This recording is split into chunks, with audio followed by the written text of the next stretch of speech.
Hello, everyone. I am George Mossey. This is the George Mossey Show. This is a different type of podcast, though. We are going to be having medium sessions. I didn't tell you guys ahead of time, but this is something I'm very, very excited about. I have always been a big fan of the unknown and the afterlife and the world that exists before and after we leave this world. And I thought the best way to communicate with that world is through a medium. And we are here with medium sessions with Giuliana Fischer. Just want to say thank you so much for being here. I know that you are very busy in your country. So many people have sought you out for help with speaking to souls and getting answers that they need. So again, thank you so much for being here. Thank you, True, for giving me the chance of being here.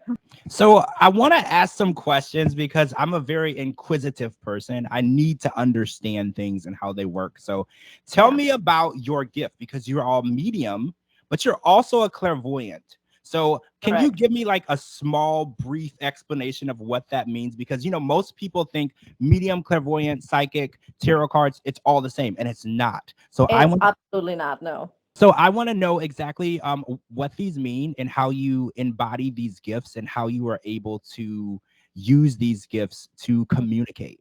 Wow. How could I start? So I was 4 and I was sitting in my bed with my mom and I saw that there was like a granny on my chair in my bedroom and I said, "Mom, who's that person? Who's that granny?" And my mom said, "Which granny do you mean?" And I said, "There's a granny on my chair."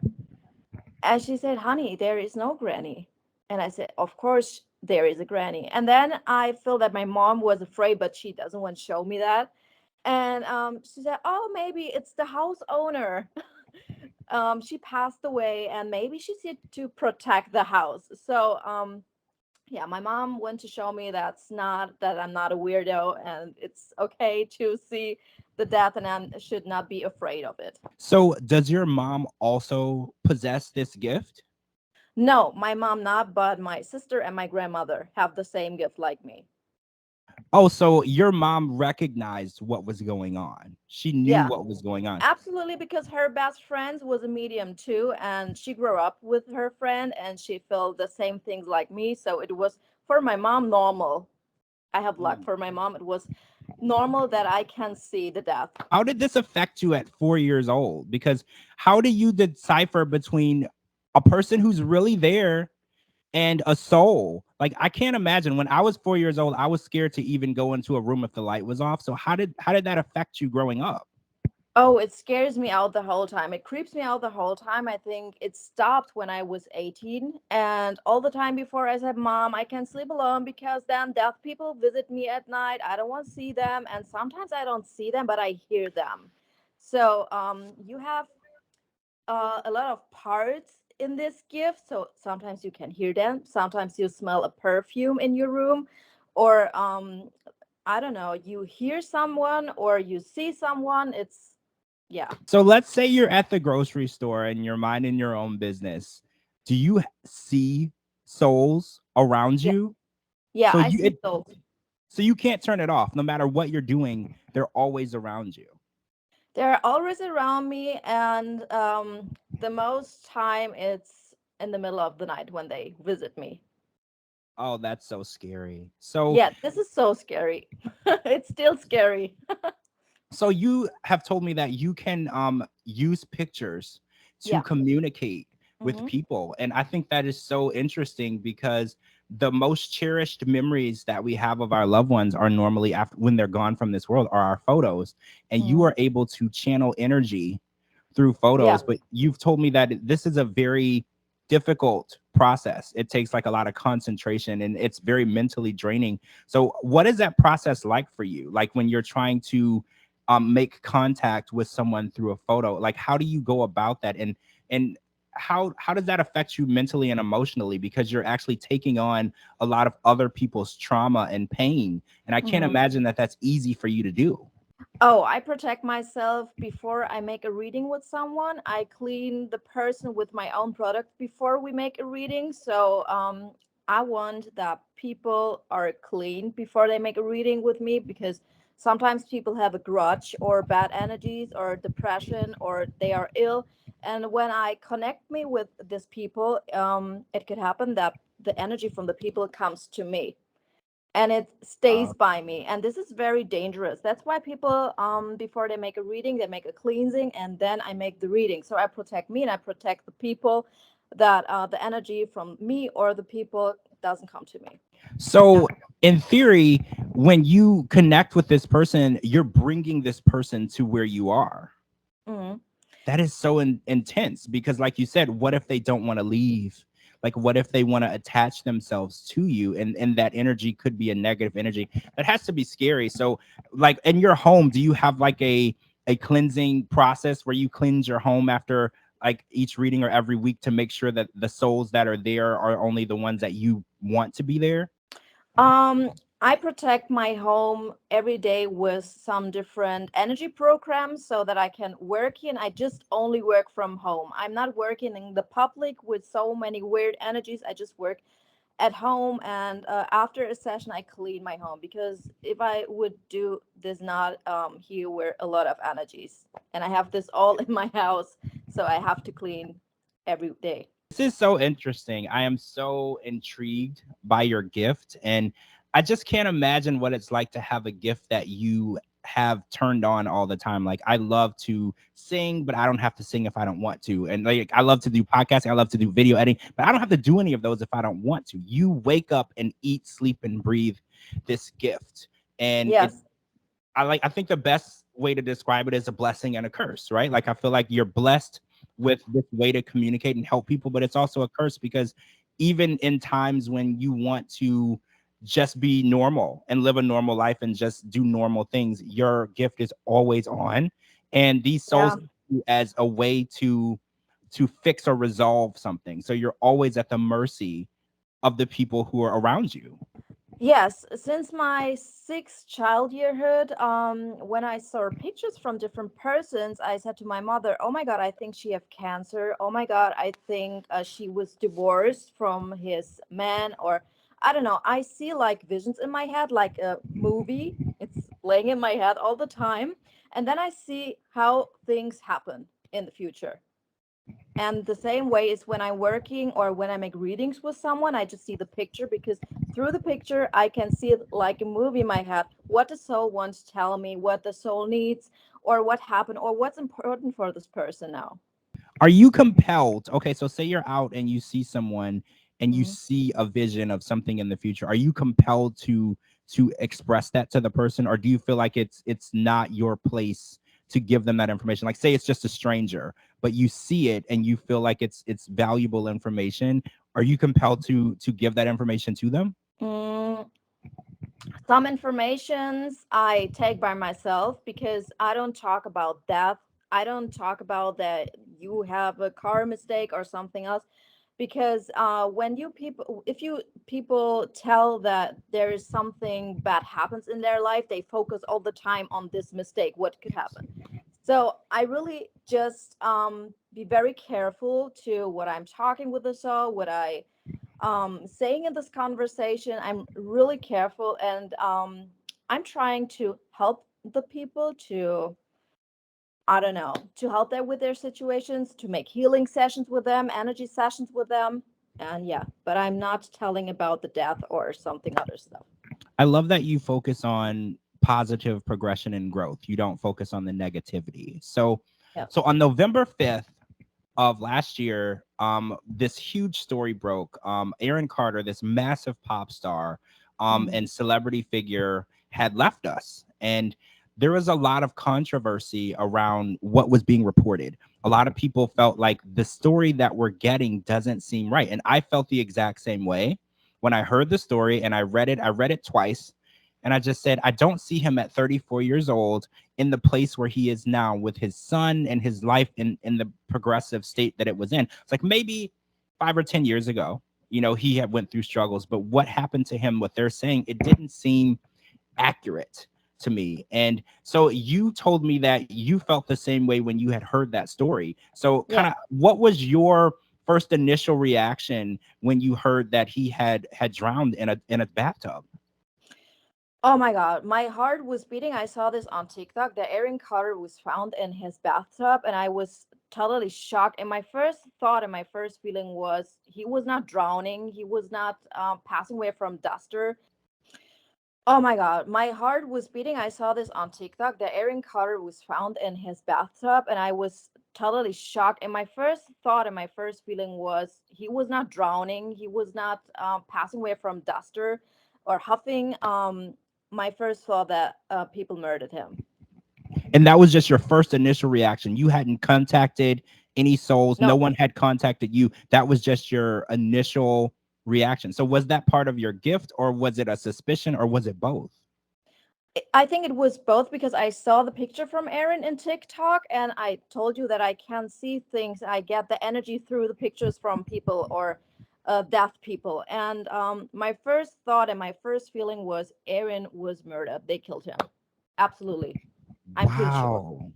Yeah. I mean, a lot of people said in the days before his death that he kept saying things that were hinting that he felt that his life was in danger. He Hmm. kept saying that people were following him or people were out to get him.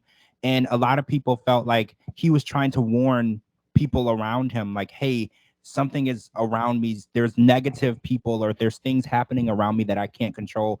And that was a cry for help. Do you feel like that's what he was doing? Um, I think Aaron have a long time, a hard time, but I don't think that these people around him or people when they say they have struggled with him or there was I think someone who gave him drugs and wrote him a message. I don't know if you hear that. And yeah, where's my money? Give me my money. And some people said, oh, maybe this drug dealer I don't know, took his life because Aaron should Mhm. gave him money. But my opinion is different. I think there was close friends with Aaron, and I think they want to do something with him.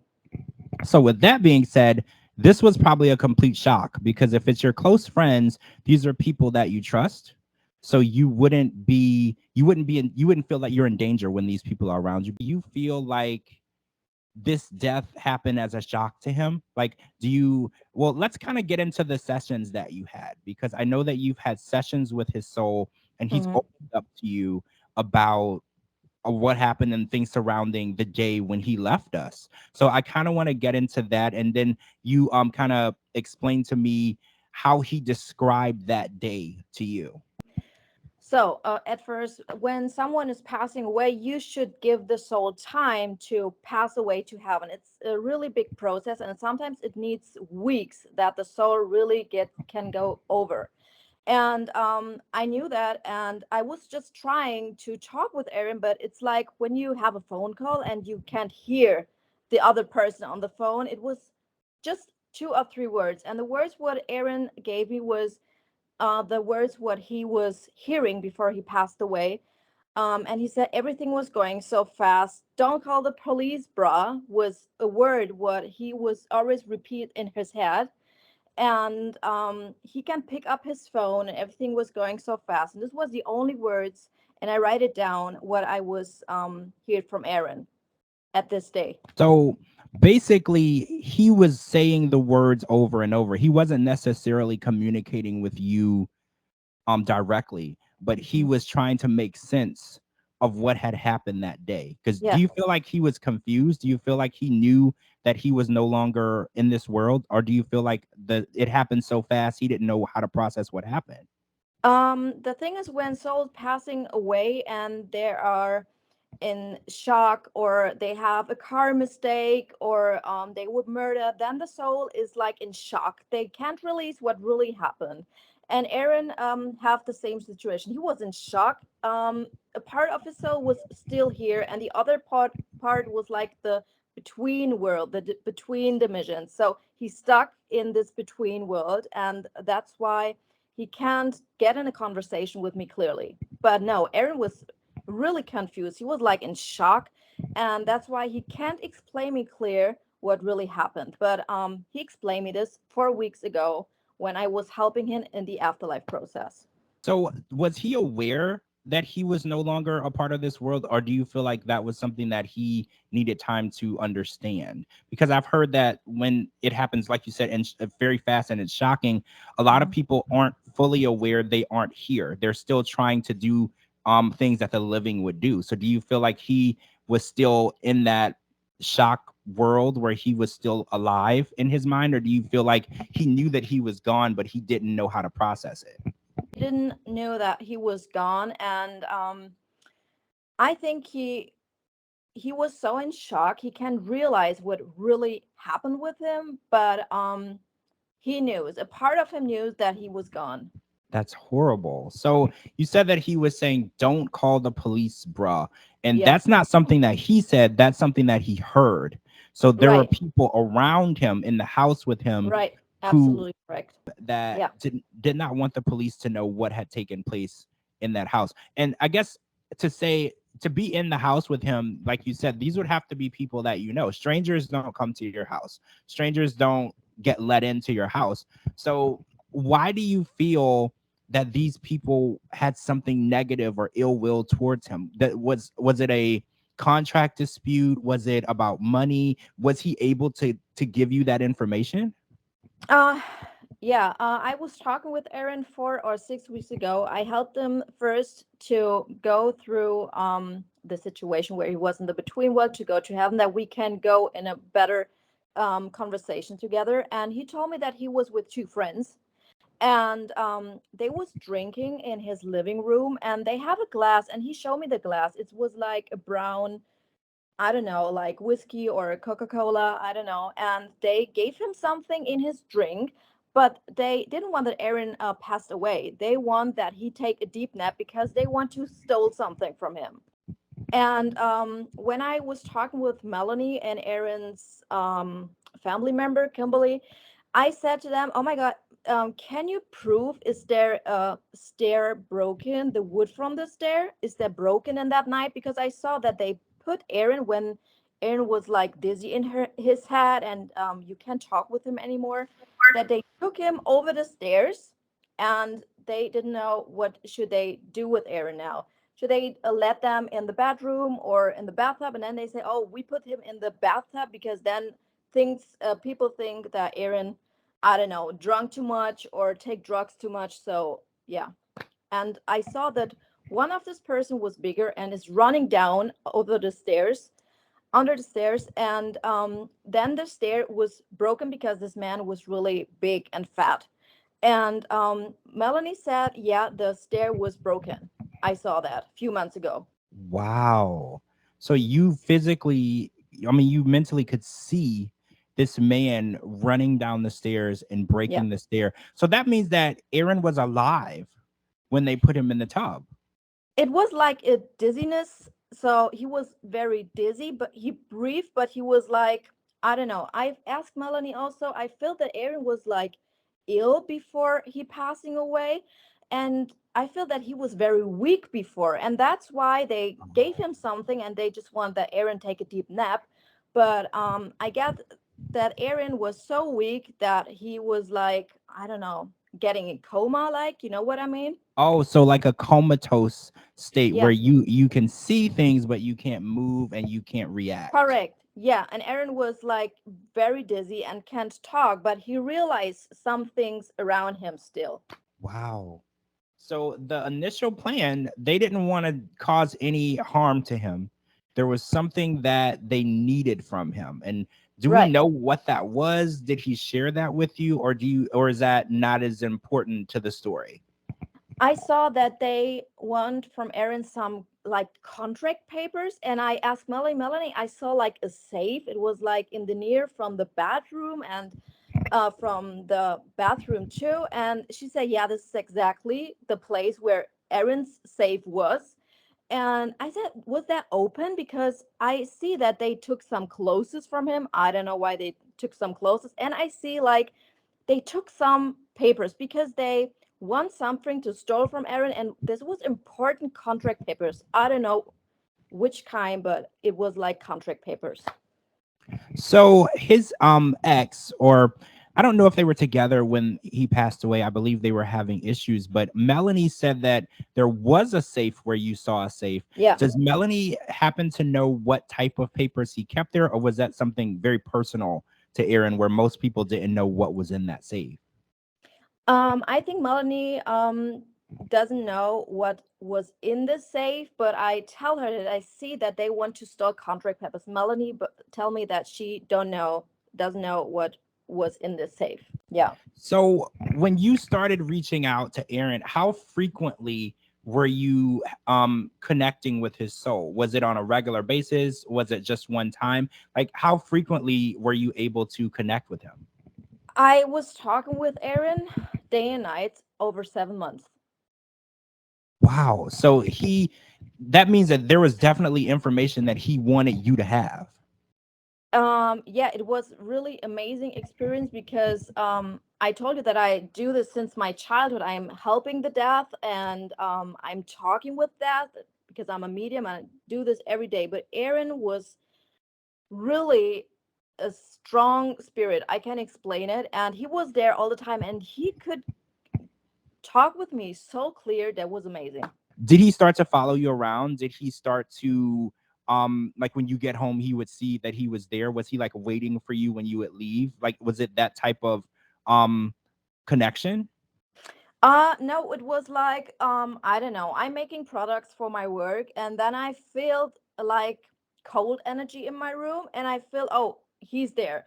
And then I get some conversations in my head and I feel oh, Aaron is there. Sometimes I see him a little bit, sometimes I feel him and sometimes I hear him. So when he was connecting with you, was it more of a therapeutic conversation? Like he just wanted to tell you how he felt and how being no longer there was affecting him? Because you said that you had to help him pass over. Yeah. What was that process like? Was that easy? Was it difficult? How did he process through that? Oh, the first thing was I was asked Aaron like I ask other souls too. When I start a medium session, the first thing is I ask the soul, can you explain me the place where are you now? Because not every soul goes to heaven. Some souls are stuck in the between world. And Aaron said it feels like a jail because there are so many souls around me and it's like gray fog around me and I can speak with other souls, and it's like the extra way. You can go like to another place, you just can't stay there. And I said, oh my God, you're definitely in the between world. And then I have a special energy program so I can help the souls to find the right way to can over in the healed dimension to heaven. Yeah. So is it like telling them like which direction to go, or do they have to make like realizations in order to get there? Or are you able to even explain it in words? No, I tell them like it's really like sometimes in a movie when you see when people say here there is a light and you should go through the light. And I imagine that I have a really strong energy and then I told to the deaf people you can go in this energy and so they can go over in the healed world. And after 4 or 6 weeks, I was talking with Aaron again to look if everything is okay and what he's doing, and so it started our experience together. So I know a lot of people are skeptical. So I wanted to touch a little Absolutely. bit on the fact that you've had sessions with his family. Yeah. And I want to talk about, I know those are private, but I do want to talk about how you were able to confirm things with his family that only they would know or only he would Yeah. know. Because I Mm-hmm. know it's very important that people have a level of trust in a Yeah. medium. I know it was possible for you to build trust with his family, which I think is very important because they had information valuable and you had information valuable, but you Right. had to find a way to trust each other and meet in the middle. So he was able to give you information that you were able to verify with Yeah. his family. So they were um fully confident in the fact that you were speaking to his soul. And I know Mm. that that's really difficult because, like, I know you said that Melanie was very skeptical, and Absolutely.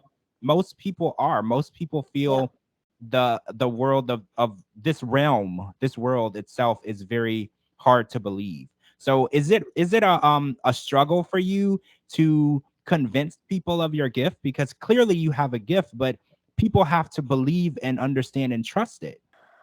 Um, I think people can see because I share my whole experience about my gifts, and I think people can see that I'm really legit, that I'm not I don't know, talk show medium or cooking show medium, that I really have these gifts and that they can see, oh my gosh, she have a lot of knowing about her gifts. So maybe they can see that I'm real. And yeah, Melanie was really skeptical, and in America I think there are so many mediums, but the most of them I think they are fake or not real. So I can understand that she is skeptical, but I said, please give me the chance that I can tell you all the information what Erin gives me, and you can tell me if this is correct or not.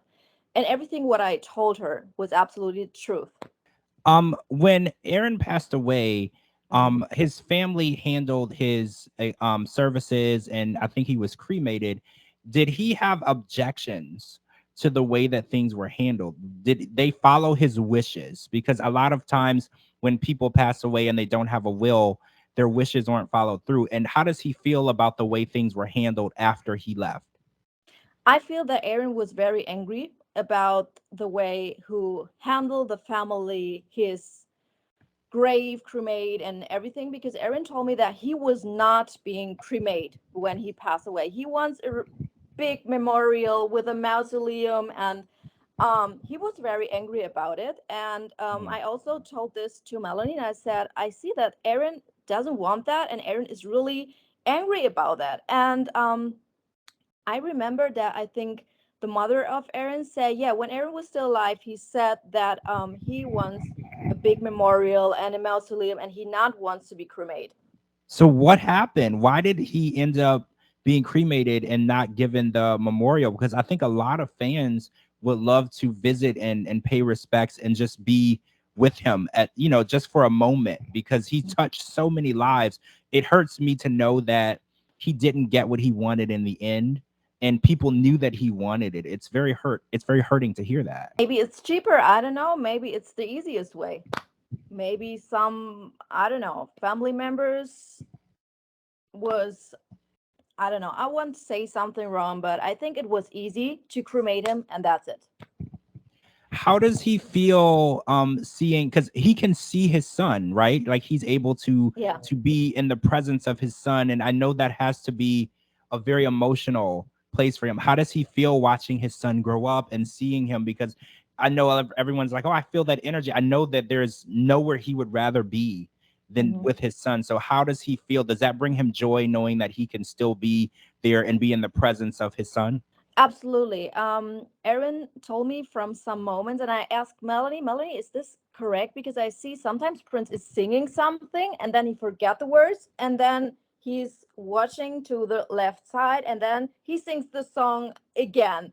And I said to her that Erin sometimes said his song texts or lyrics, and then Prince sing the song again.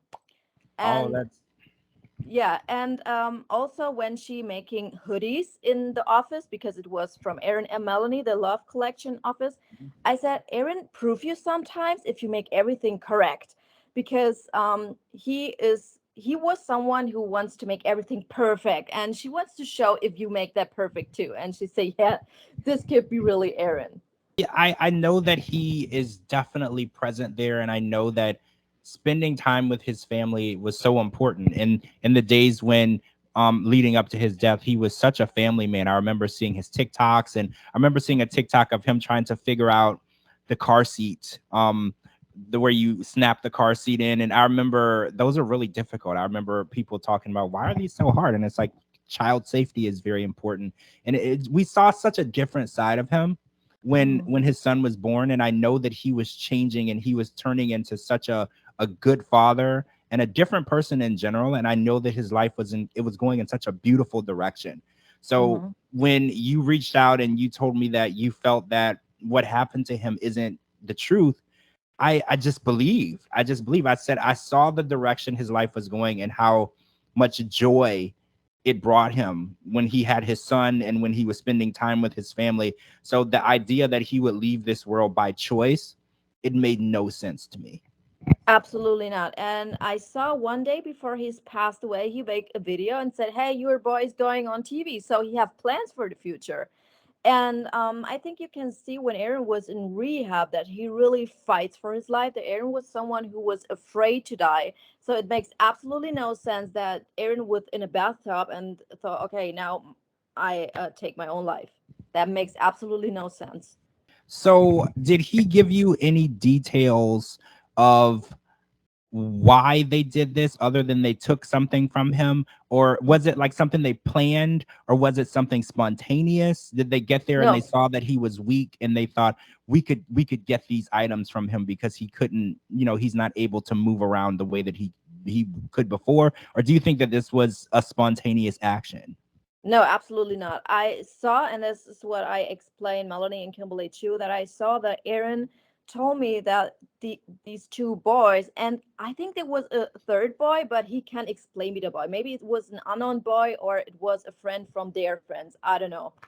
And he told me that he plans this because they have a plan with Aaron the whole time, but they need some contract papers.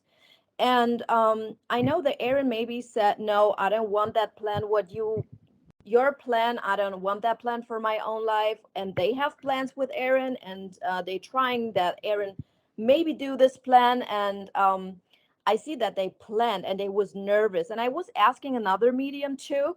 She was a client of mine because I want to know if my story is the same story what maybe other alleged mediums see the same. And she said absolutely the same. I told her that I have the feeling that they are was really nervous, and she said, "Yeah, this one boy looks a little bit bigger and a little bit like fat, and we have absolutely the same visions."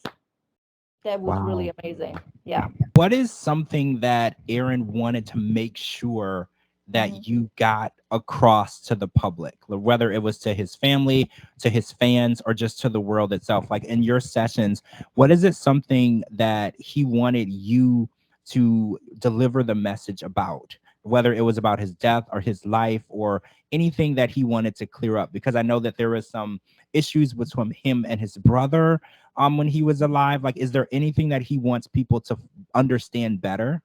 I think that Aaron wants to show the world because he is a really strong spirit. I never seen before a so strong spirit. I think he was the whole life in the background from his brother, and everyone said, "Ah, he's Nick Carter's brother."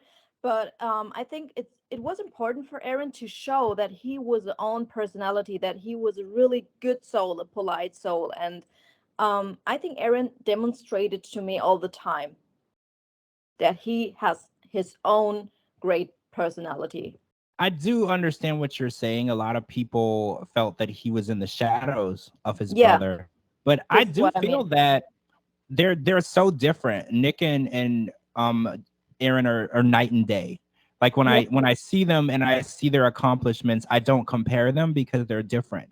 And in Aaron's life, he led a different life than his brother, and I feel like he never was trying to be anything like his brother.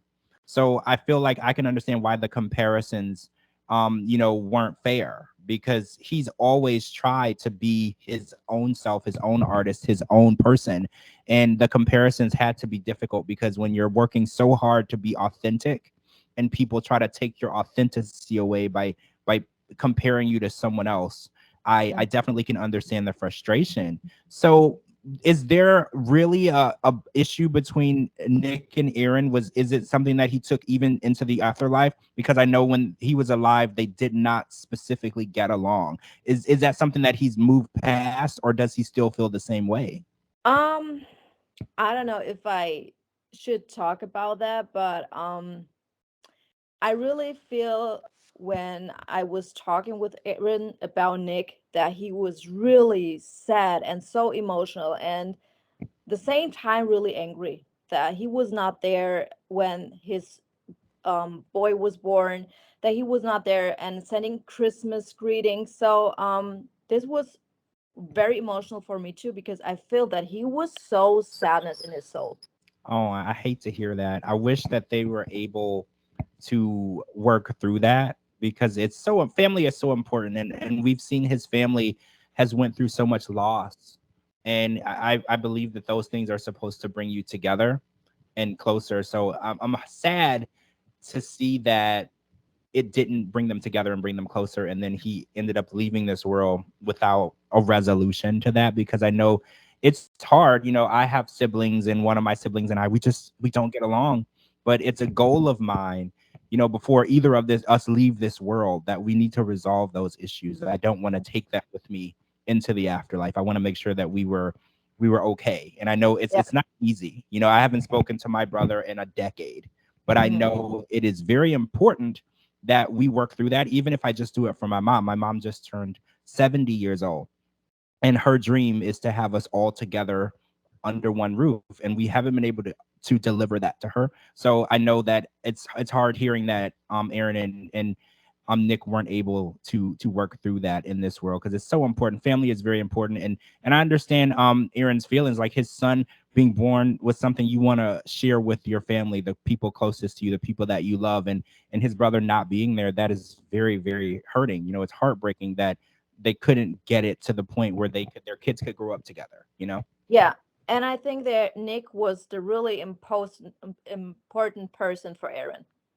I really feel that he was loving him so much. Oh my God. And that makes me sad and emotional too, because I felt the same feelings when he was talking about in the afterlife with me about that.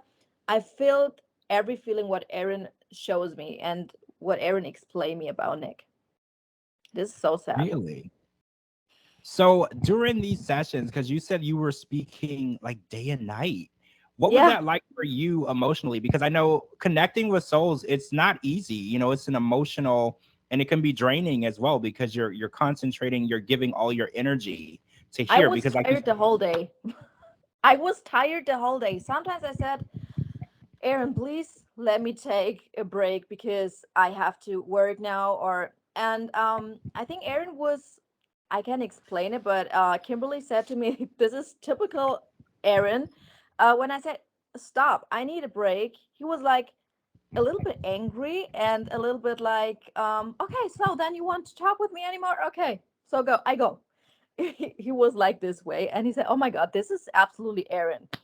Yeah, but it was a hard experience because it takes a lot of my energy too, the well, whole day. And I wanted to say something because I think this is important too. Before the autopsy was coming out, I said to Kimberly, I think she was like from the father's side, a family member from Aaron.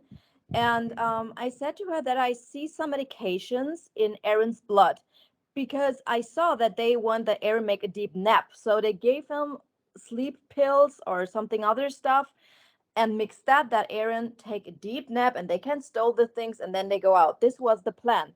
And then the autopsy was coming out and she sent me the autopsy in the middle of the night here in Germany and she said, "Oh my God, you was absolutely correct. 90% from every medication what you saw was in Aaron's blood." so all of this was proven. Why Yeah. do you think the police refused to investigate this further? I know it's hard for you to determine that, but there's a lot of information supporting that what happened to him was not an accident.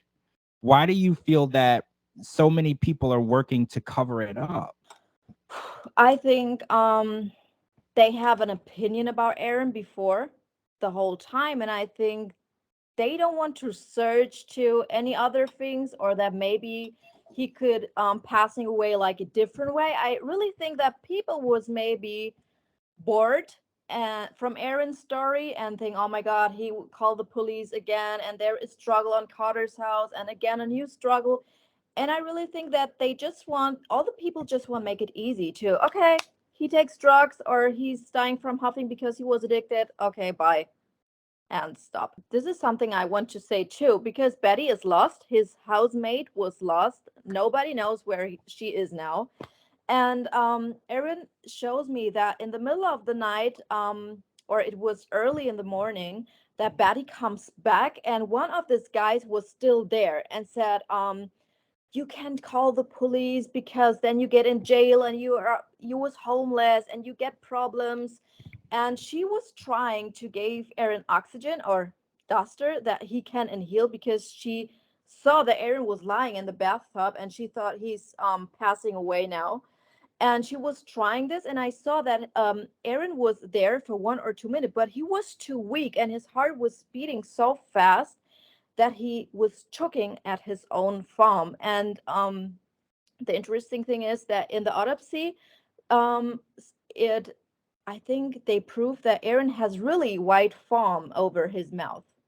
Wow. So what do you okay, I don't know if you can know this, but what do you think happened to Betty? Because she's not been found. She is the person who found Aaron. She is the Yeah. person who called the police.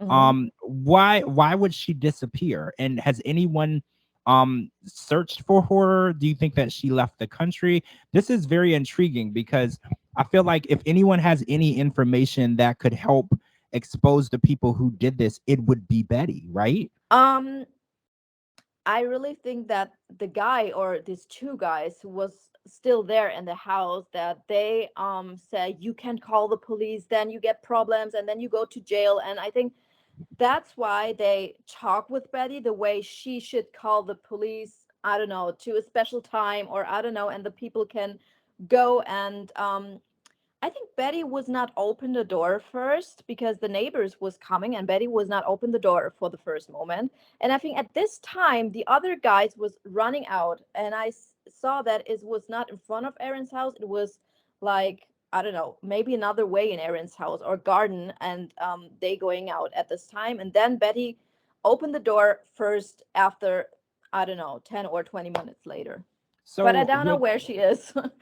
would you say that her actions helped the people get away, or do you feel like she acted out of fear? I think it was I don't know. I think she was not there at home because she, I don't know, was by her at home, or I don't know, and I think she was just coming to a wrong moment. So wrong place, wrong time, Yeah, and correct. This she is what I walked mean. in. She walked into this horrific situation. And then she was involved too.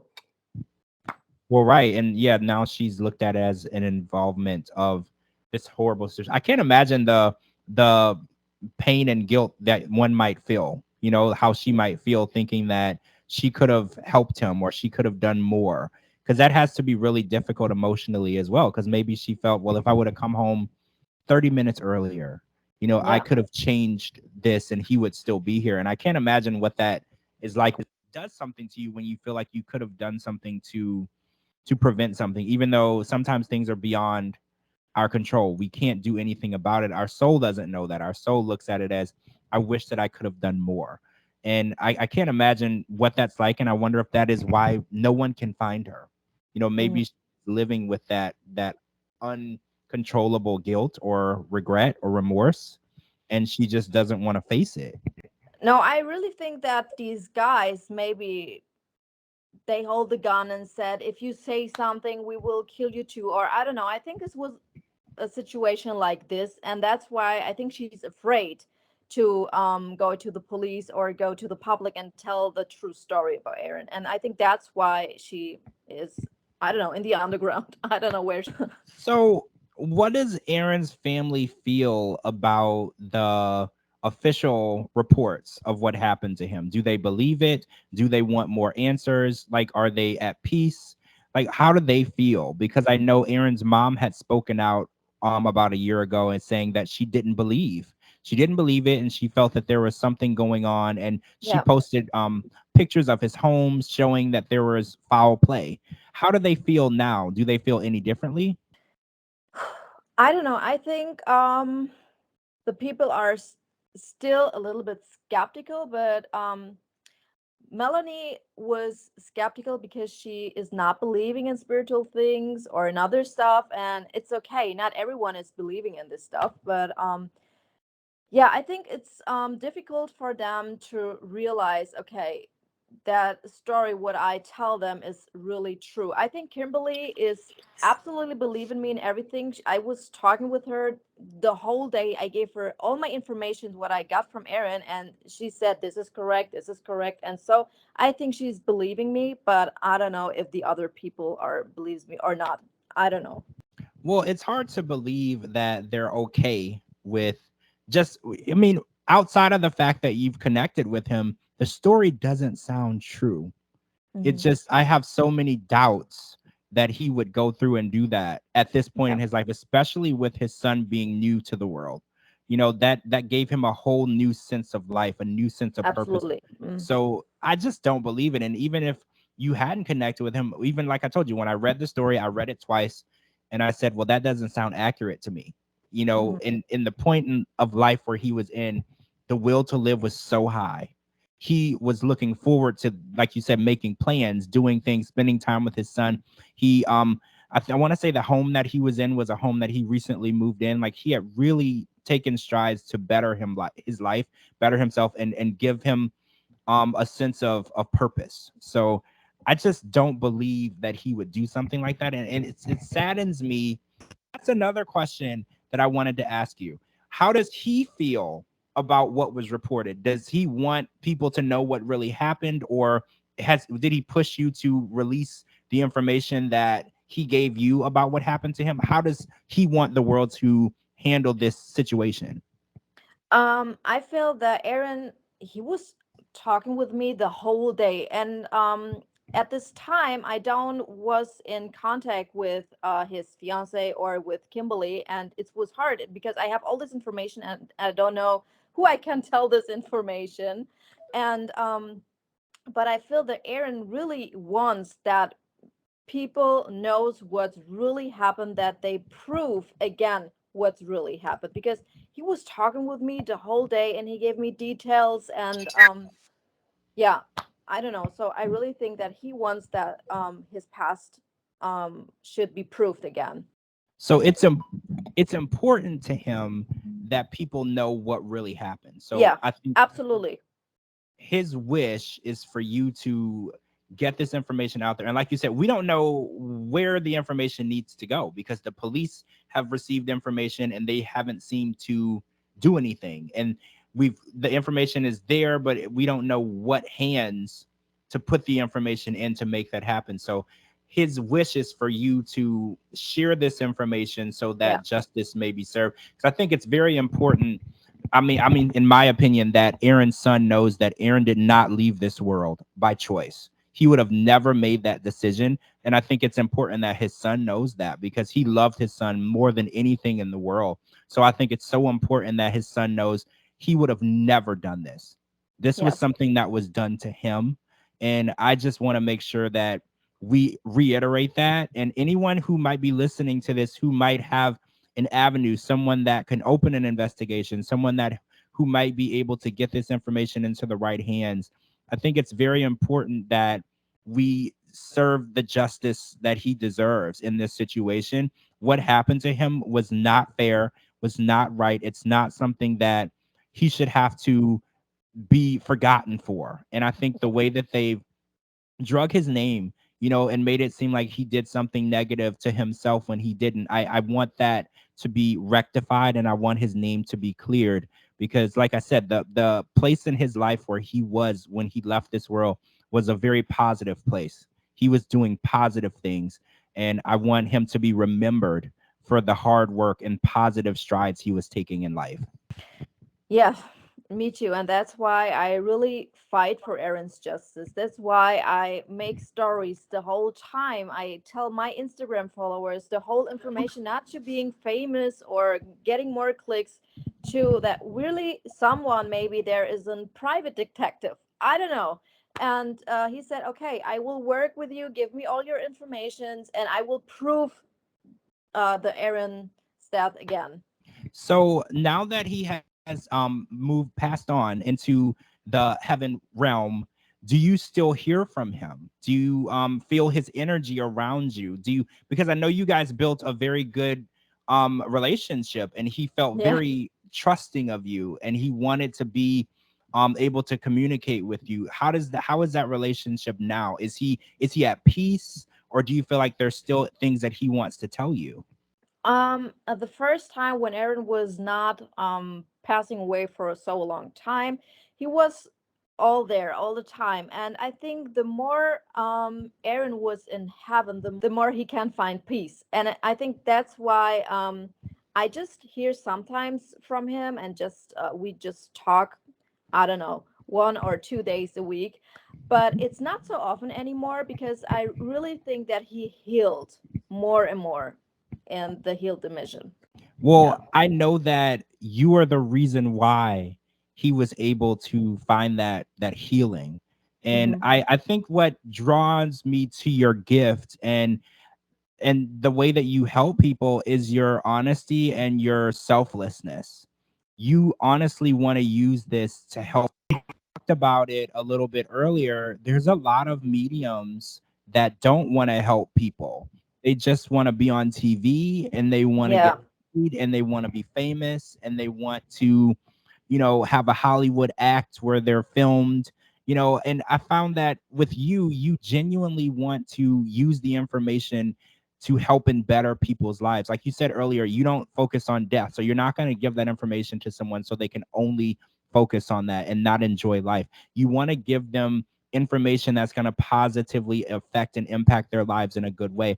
And I feel like that sets you apart from the other mediums out there. And I feel like it's so important that people realize there's different types of mediums, right? Absolutely. Yeah. There's people who want to use their gift for ways that aren't going to better the lives of the clients. And I Hmm. just want to say I'm really happy to have connected with you. And I'm so happy that you were scrolling through Instagram and you saw my face and you connected, because I feel like you're such a great soul, a good soul. And it's easy to see that the kindness and honesty through your words and through the things that you say, because you genuinely care about the work that you do. And I really really want to elaborate that on this podcast. And I know we were talking about doing a recurring podcast, and I would love to have people do readings with you, because I just feel like the positivity that you bring to these people, and the peace and love that they feel after doing this, because a lot of times they can't heal until they hear the words that you give them. So I feel like that's so important. Yeah. Thank you. I definitely want to continue this series with you if you are interested. And I feel like there's so many different things that I want to cover. I want to talk about you being a clairvoyant. I want to do a podcast alone just on the different types of like psychics, mediums, tarot card readers, clairvoyants, because I feel like a lot of people are so unversed in this realm. They put everyone in the same category. They don't know the difference between, the gifts and what the gifts do and how they can be used in a positive way. I was raised in a religious cult growing up. So a lot of, like, I was raised in Louisiana where there's a lot of voodoo and witchcraft, but I was Mhm. also in a religious cult, so we weren't allowed to believe or practice. But I learned a lot about discernment in the Bible, which is a ordained person given a gift by God, which is basically what you do, but it was a gift through God. So I was always intrigued by the fact that people have that gift, and I know I don't have it because I've tried.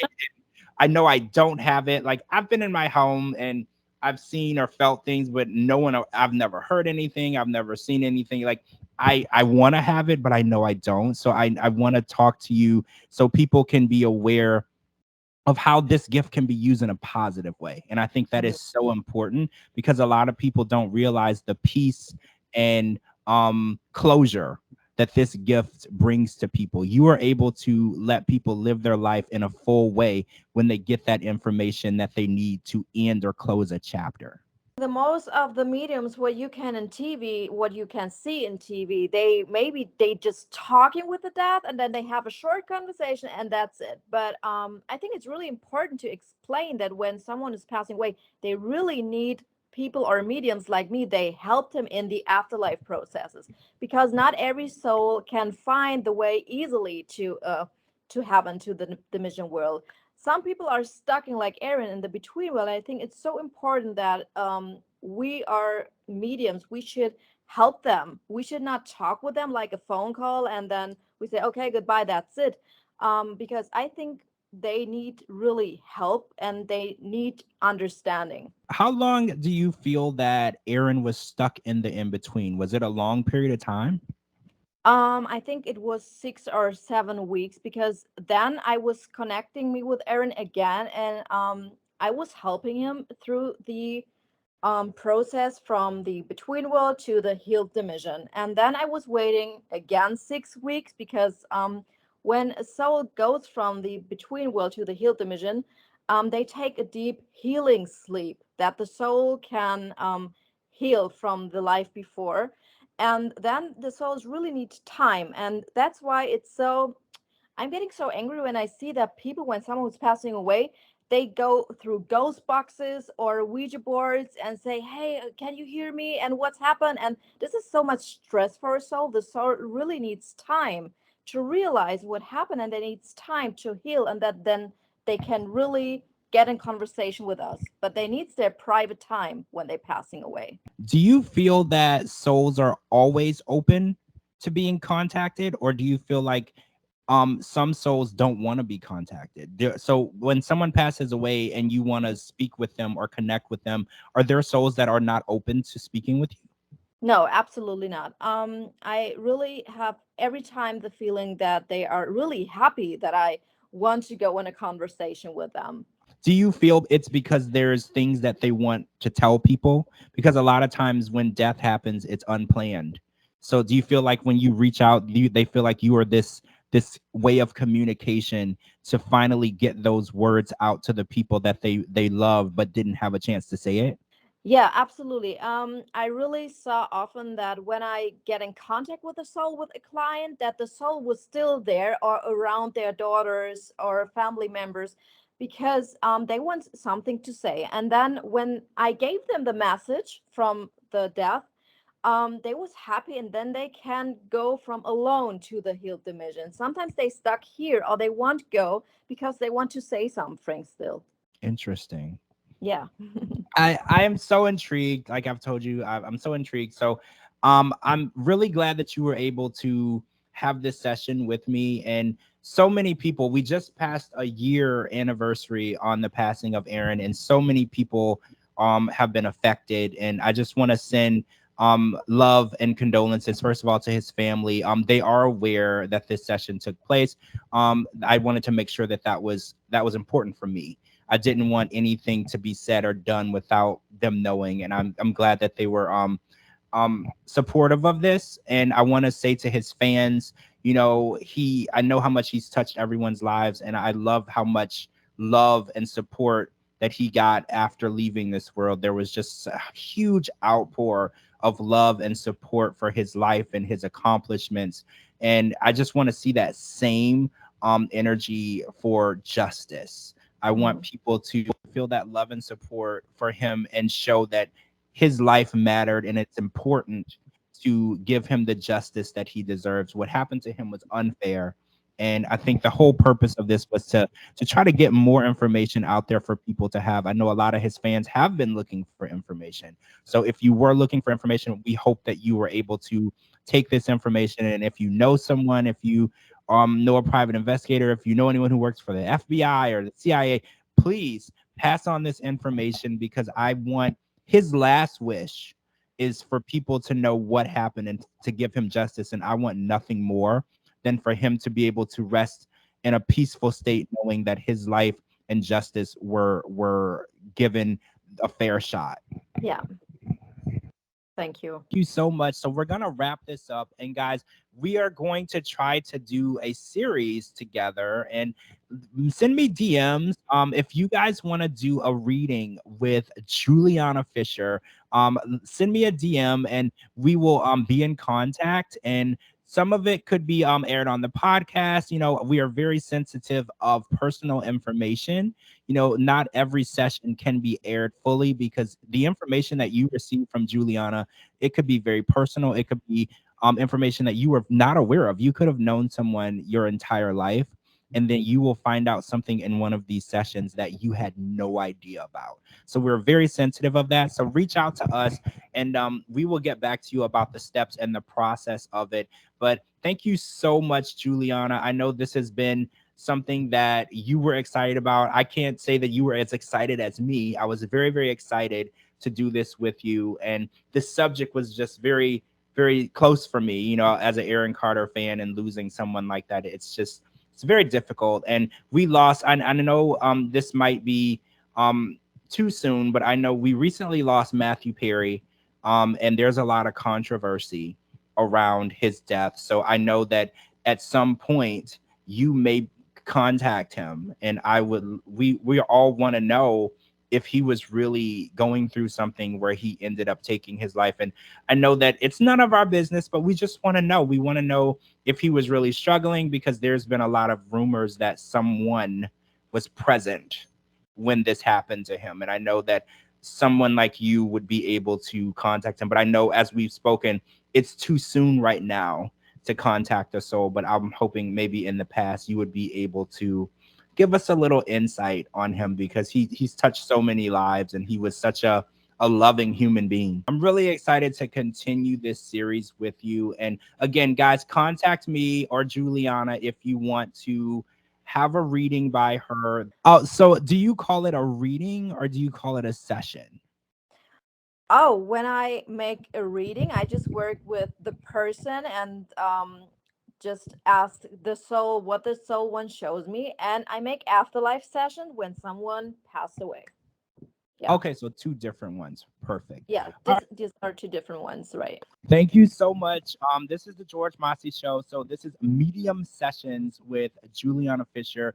We're gonna be doing these series of sessions. Our next podcast, we're gonna focus a lot more on the different types of mediums and psychics and tarot card readings, and also like black magic as well. Like, I want to talk about the different variations and forms, because I feel like a lot of people are bundling it all together. And I definitely want to make sure that people understand what you do, your gift is, and why it's important that it's not confused with other gifts. I'm really excited to do this with you. Oh, me too. I'm very, very excited. Thank you so much for joining us, guys. Make sure you're following me on all social media platforms at George Mossey, georgemossey.com. Anywhere you get your podcast, type in the George Mossey Show. Make sure you're following Giuliana Fischer. She is tagged in this video. It is very important that you're following her. She posts some amazing and beautiful insights on her page and story. I think it's very important that you interact with that. Thank you so much again, Giuliana, and I can't wait to speak with you again. Me too. Thank you too, George. Bye, guys.